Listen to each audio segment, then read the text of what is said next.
The Alentejo region of Portugal is known for its vast flat plains, which are dotted with olive groves and cork oak trees. It's a rural, sparsely populated region that makes up 30% of Portugal's landmass, but only 5% of its population. The Alentejo name means beyond the Tagus River. Some say it's Portugal's secret garden, and others say it's a place where time stands still. The region offers a slower way of life, with rich opportunities for an immersive experience. Although the Alentejo region is massive, I only visited the vast plains around Castro Verde and then eastwards towards Mértola as a day trip from the Algarve. To my amazement, the area looks exactly like my hometown in Durbanville, near Cape Town in South Africa, so I felt right at home driving the dusty back roads, doing all my birding there. Just found this great little spot under one of the highways. It's got a little bit of a pool here. We pulled up in the car and we had kingfisher, green sandpiper, thick lark. There's a few hirundines that are nesting up there as well. But obviously the water is bringing them all in.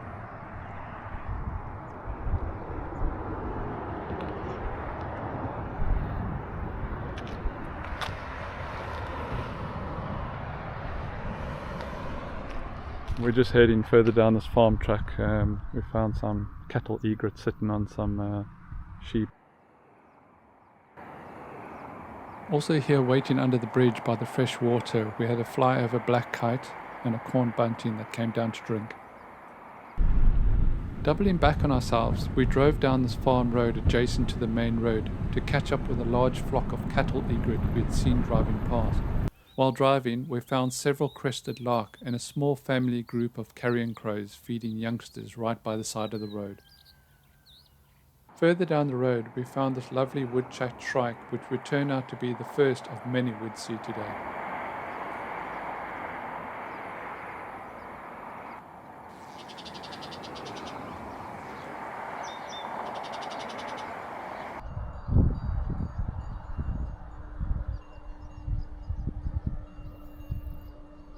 Finally catching up with the herd of sheep and its accompanying flock of cattle egrets, shadowing the herd and picking off anything disturbed as they grazed along. There are two species of cattle egret, western and eastern, although some authorities regard them as the same species.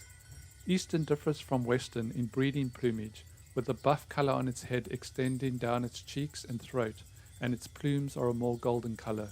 Studies of the diet of these birds suggest crickets and grasshoppers are their favourite prey item, but they will eat a wide variety of foodstuffs, including ticks, frogs, small rodents, and even small birds. They are sociable birds who like to nest in colonies, often mixed in with other heron-type birds. At the beginning of the 20th century, the western form of cattle egret was only established in southern Spain, Portugal, and northern tropical Africa. Over the next few decades, they spread south to South Africa and northwards across Europe. They even managed to cross the Atlantic in the 1870s to reach South America and have dispersed throughout that continent and up into North America in the 1940s, with breeding recorded as far north as Canada.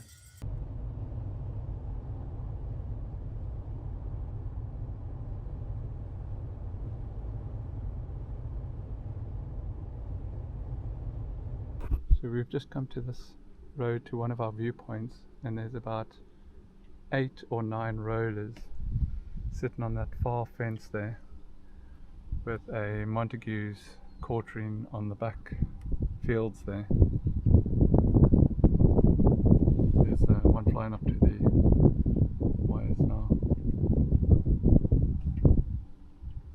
Little hot spot here of rollers everywhere. European rollers can be found all over the plains around Castro Verde, where they arrive from sub-Saharan Africa to breed in late April and stay until the end of August. They are the only member of the roller family breeding in Europe and winter in southern Africa. Nesting predominantly in tree holes, but in recent years strategically placed nest boxes on telephone posts around the plains has led to a small but marked increase in numbers in the area. They prefer warm, dry, open country with scattered trees and are watch and wait hunters. They sit in a tree or on a post before descending down on their prey and carrying it back to the perch before dismembering it. They take a wide range of terrestrial invertebrates, and small vertebrates such as frogs, lizards, rodents, and small birds. They will also take items avoided by other birds, such as hairy caterpillars and insects with warning colorations. They also take small snakes. The group gets its name from aerial acrobatics some of the birds perform during courtships or territorial flights.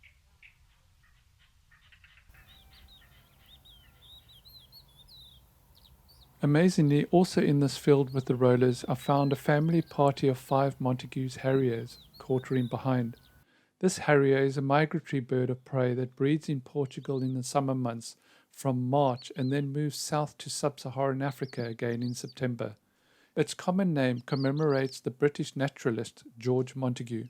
Montagu's harriers are most commonly seen around the plains of the Alentejo region of Portugal. They are also commonly seen migrating through Sagres in autumn. Male Montagu's harriers have a distinctive black band on their upper wings and streaking on their bellies. Female Montagu's harriers are similar in appearance to hen harriers, but there are slight differences in their wings. Noticeably, they only have 4-fingered wingtips, whereas hen harriers have 5. Montagu's harriers nest on the ground, often close together. The female builds the nest in tall vegetation using simple grass structures. A 2022-23 census found that the Montagu's harrier population in Portugal had declined by 76 to 79% in just over a decade. The authors of the study recommended that the bird be listed as critically endangered, and for that reason I stayed well back to give the birds lots of space, and all my photos and videos were taken over large distances and cropped. Changes in agricultural policy have contributed to the decline.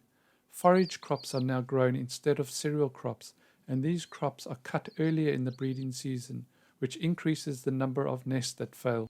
In 2022, under the emergency plan for the recovery of the Montagu's Harrier, 21 juvenile Montagu's Harriers were released back into the wild from nest sites that would otherwise have been destroyed by early harvesting. Rescued by the League for the Protection of Nature, the LPN, and local farmers. This practice will need to be repeated in the coming years to save the species from extinction in Portugal.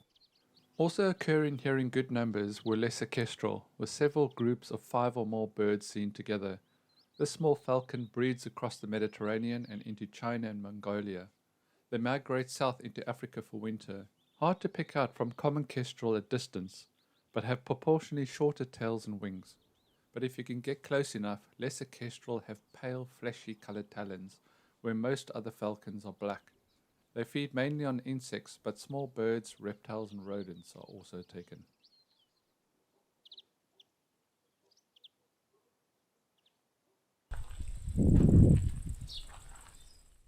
Just south of the little town of Entradas, we found this lovely little dam. The abundance of water here, in an otherwise dry environment, attracted a fair amount of birds, so of course we parked up and spent a bit of time scanning the area.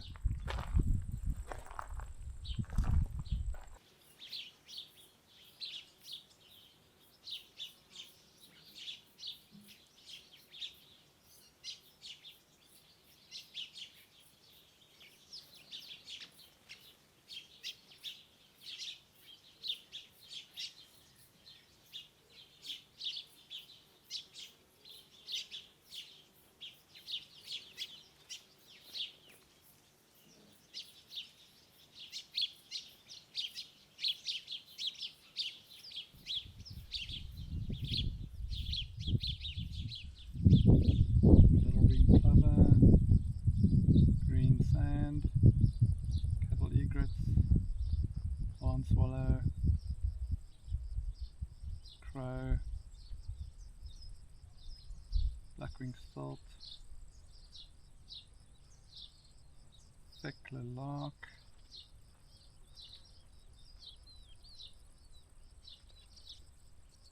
some big raptors in the background, buzzards I think.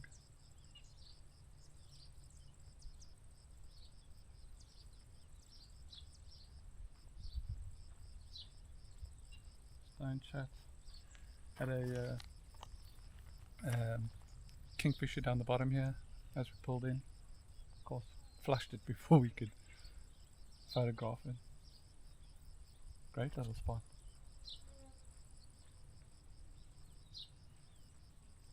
common sand, which is new for the trip.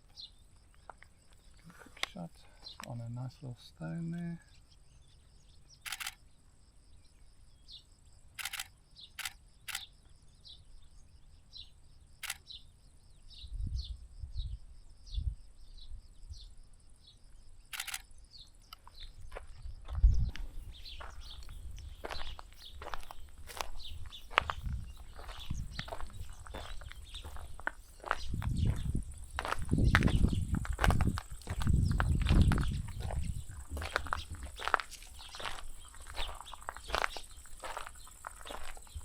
Just a little wetland below the reservoir wall. Loads of house sparrows bathing in the pond by the road there.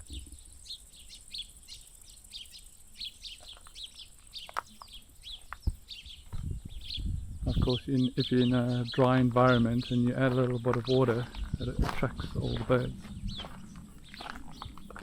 So quite a nice little hot spot this.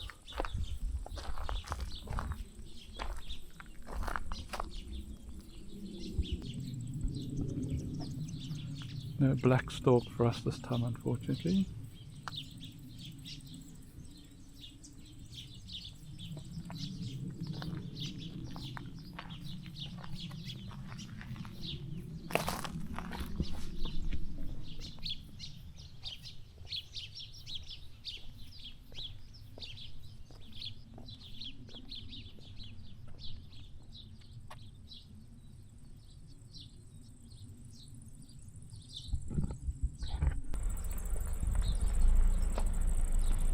After leaving the dam, we headed aimlessly southeast to see what we could find, ever hopeful of course for great bustards, but sadly it wasn't to be today.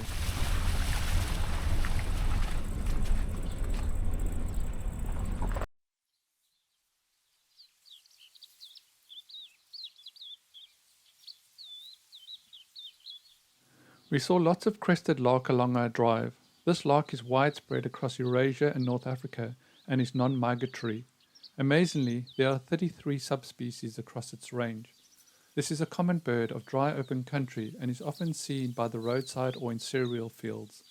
The crested lark is a songbird and has a liquid warbling song which it often sings in flight from high in the sky up to 60 meters above the ground.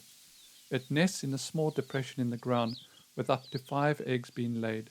Like most larks, chicks leave the nest after about 8 days, and 2 broods a year are the norm. Crested lark primarily feeds on grains and seeds such as oats, wheat and barley, but also eat insects and particularly love beetles.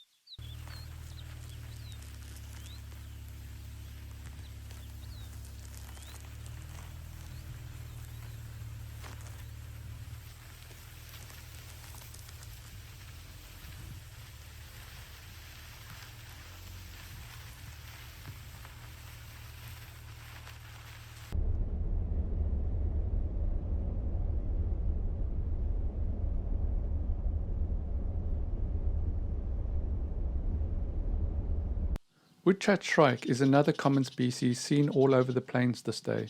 It breeds in southern Europe, the Middle East and northwest Africa, and winters in tropical Africa. 3 subspecies are recognized. It's mainly insectivorous and favors open wooded areas with scattered trees such as orchards, particularly when there is bare or sandy ground. The nest is built by both sexes and is a strong cup of plant material which is lined with wool, hair, fine roots, cobwebs and lichen.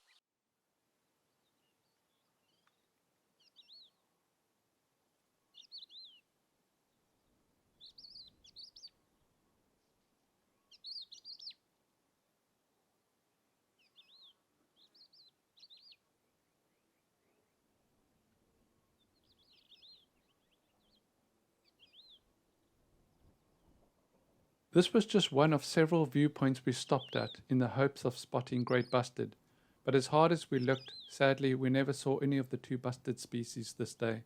But that was okay. I was just enjoying the wide open spaces that reminded me so much of home back in South Africa.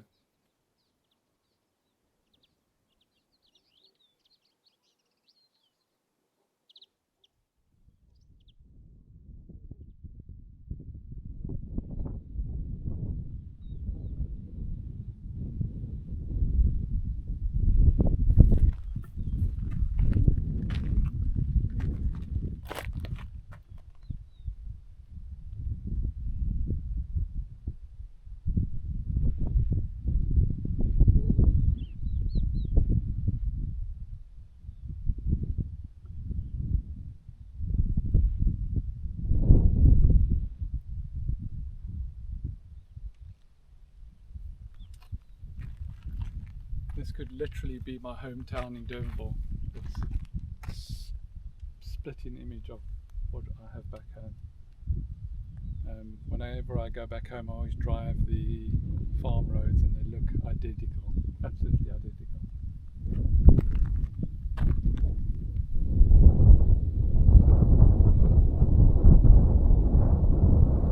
Amazing place. Reminds me so much of home.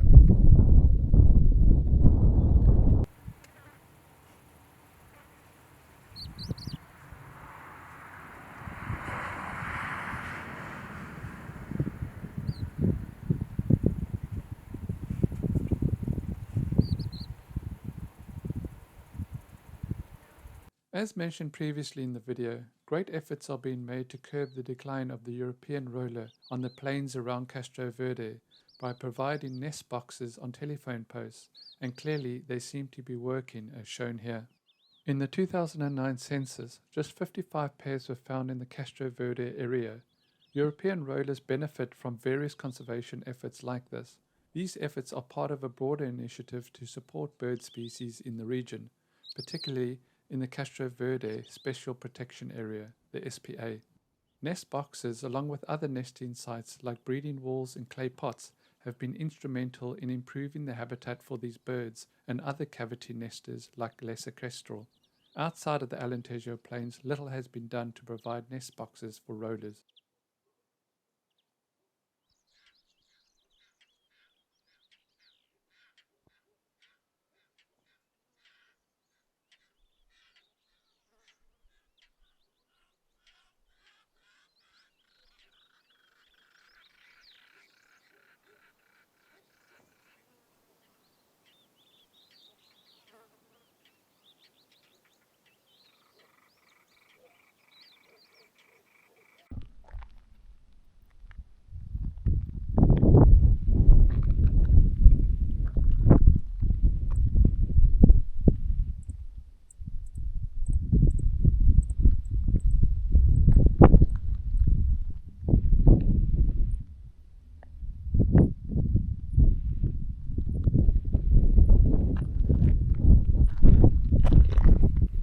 The search for the great bustard unfortunately continues. We haven't seen any little or great all day, so we've got a few more waypoints to try, but it's not looking good.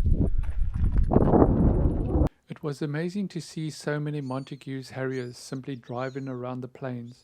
I was well into double figures by the end of the day. If you saw some raptors on the wing, they were more than likely Montagu's or black kites. But of course you still need to keep an eye out because this marsh harrier suddenly appeared amongst them, the only one of my entire trip to Portugal.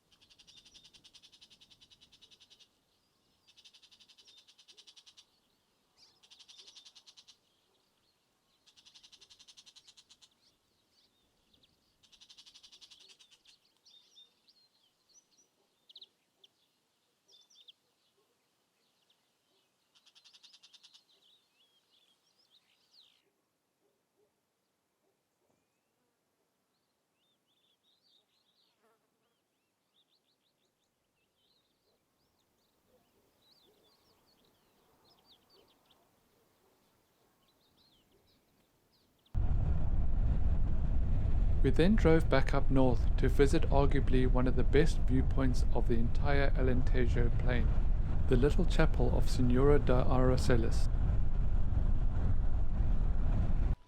The little chapel of Our Lady of Aracelis was built in the 16th century, but the site was used as a lookout by the Romans and the Moors long before that. It's a great place to stop and have lunch at because the views from here are absolutely breathtaking. The chapel commands a spectacular 360-degree view of the Alentejo plains.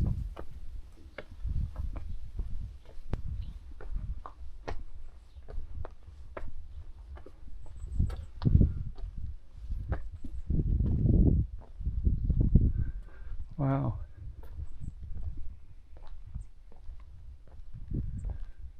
Now that's a chapel with a view. I can hear bee eaters somewhere.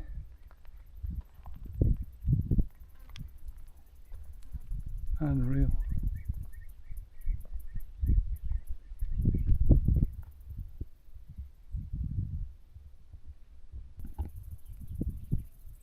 So I found where the bee eaters are. They're right down the bottom there in that field, hunting from the cork oaks.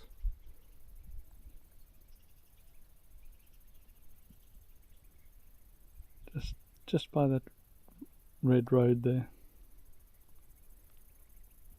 Could maybe go and try for them on the way out.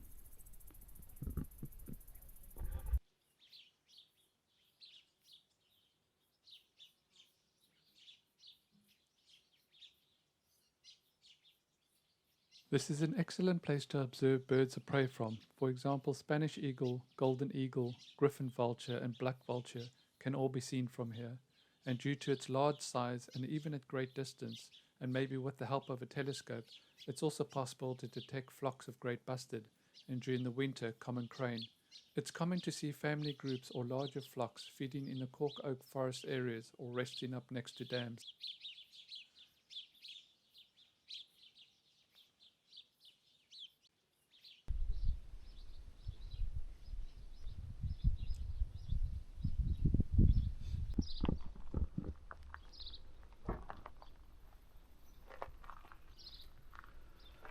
Unfortunately, we haven't seen any of these species. Griffon vulture, great bustard, Spanish imperial eagle, common crane or northern lapwings. Wouldn't mind seeing any of those, especially this bustard. We just had a lovely lunch up at the chapel, and now we're going to try and see if we can find those bee eaters that were down in the valley. Great views from here, highly recommend a lunchtime stop here. Clean toilets there as well. Right, onwards and upwards. Just stop to have a look at some bee eaters in this field of cork oak. Might be a bit too distant for you, but we've got one sitting quite low in that tree there. And then the rest are just hunting in and around these oaks. We just had lunch up at the chapel at the top of the hill.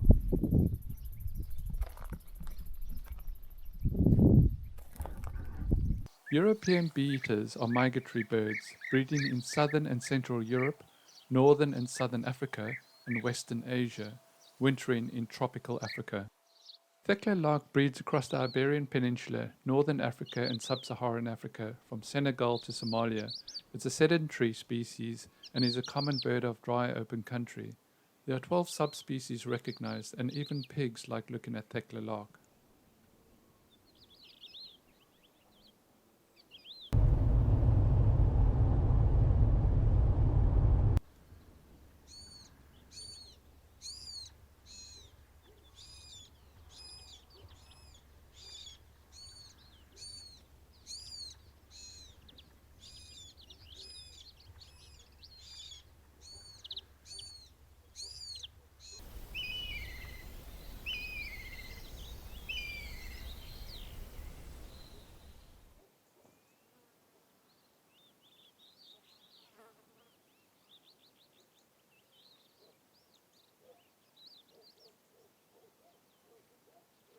Driving eastwards, we soon arrived at the fortified medieval village of Mértola, which sits on a remote rocky spur at the confluence of the Guadiana and Eros rivers in the southern Alentejo.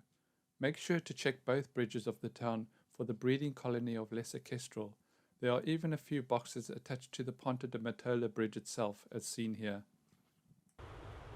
From the Mértola bridge over the Guadiana river, I had red rump swallow, crag martin, house martin and barn swallow, all zipping right over and below me, giving fantastic views. I think the crag martins breed under the bridge itself, as I saw a few of them flying underneath. The Eurasian crag martin is a partial migrant. Birds breeding in southern Europe are largely resident, but some northern breeders and most Asian birds are migratory, wintering in North Africa or India. Most martins build a neat mud nest under cliff overhangs or in crevices in their mountain homes, and have readily adapted to the artificial cliffs provided by buildings and motorway bridges. Up to 5 eggs, white with dark blotches on the wider end, may be laid, and a second clutch is common. These martins feed mainly on insects caught in slow flight on patrol near their breeding sites.